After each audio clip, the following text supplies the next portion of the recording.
used to think productivity was about doing more lists, more alarms, more hustle. But what I didn't realize was that I wasn't running my life. Time was running me. Every morning I'd wake up already behind, messages piling up, coffee going cold. The feeling that 24 hours just weren't enough.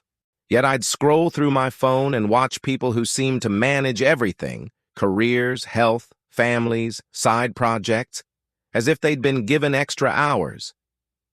I used to wonder, what do they know that I don't? That question became an obsession.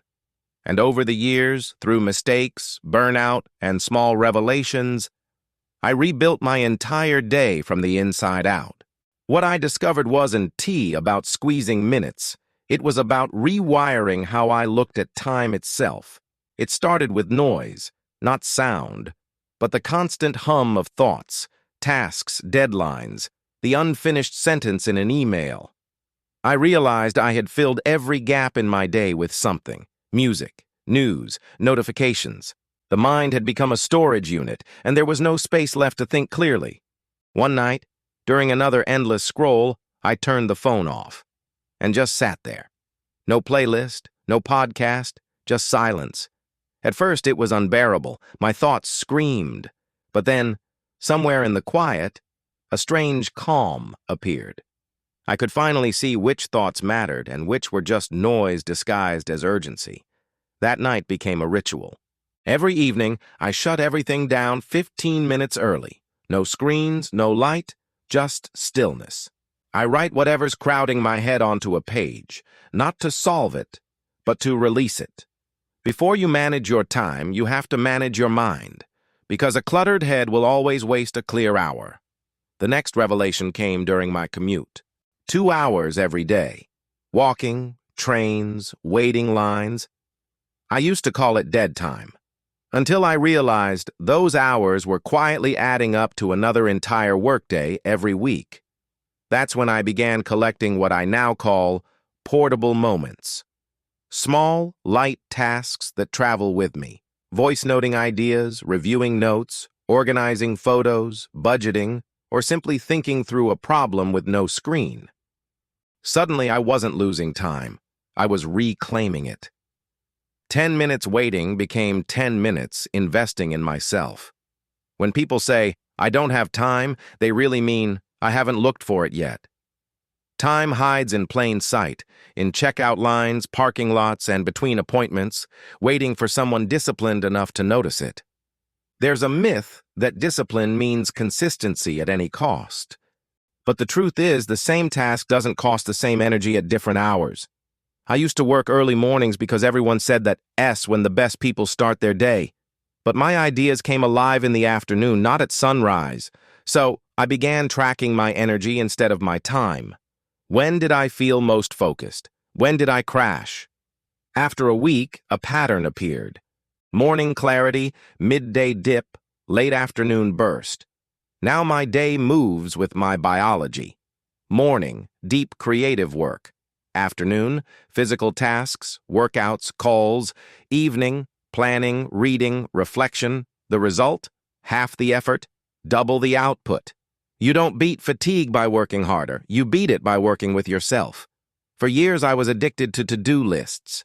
They looked productive, full of bullet points and boxes to tick, but they were silent thieves. Each unchecked task whispered guilt. Each new page promised false order. The day I deleted my to-do list, I felt panic, and then peace. I replaced it with one rule. If it matters, schedule it. Every call, email, errand, each has a time box on my calendar. If there's no slot, it doesn't happen. Because a task without a time is just a wish. And here's the hidden power. Once something has a place in time, the mind stops carrying it. Mental clutter disappears. Decisions simplify. Time blocking became the structure that replaced anxiety with rhythm. And rhythm, not chaos, is what makes a life sustainable. People think multitasking kills focus. It does, when you mix two mental tasks. But the secret is pairing one mental task with one physical one. Walking while thinking. Driving while listening to a course. cooking while brainstorming ideas. These are not distractions. They're multipliers. Everyday chores became laboratories for ideas.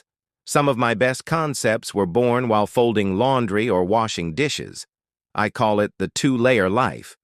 The body moves. The mind creates. Instead of stealing time, you duplicate it. Once you experience it, you start seeing possibilities everywhere. Not just in calendars, but in motion itself. The final shift wasn't about finding more time. It was about never losing it again. I used to spend 20 minutes searching for a file I swore I'd saved, 5 minutes scrolling for a bookmark I forgot to name, and hours rebuilding things that had vanished into digital chaos. So I built systems that remember for me. Pin tabs for the essentials. Folders labeled so clearly even future me can't get confused. Sunday night, 10-minute digital cleanup, delete, rename, reset.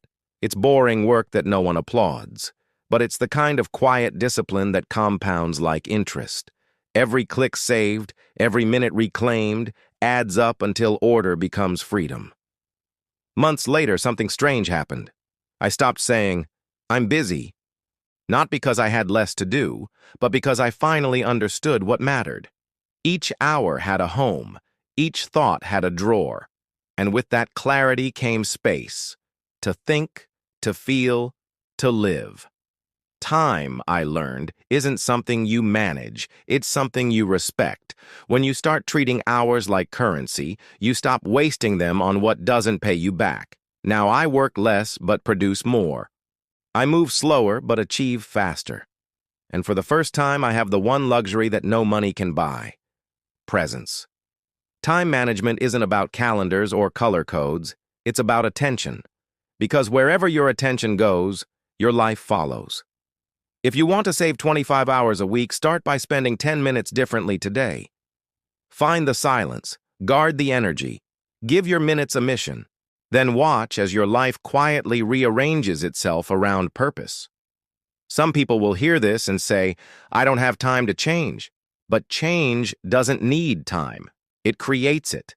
The moment you reclaim one wasted hour, you begin writing a new story, one where time finally belongs to you. So, close the apps, open a notebook, track your energy, schedule your priorities. And once you find your rhythm, never let anyone else conduct it. Because the truth is simple: you were never out of time. You were just out of alignment.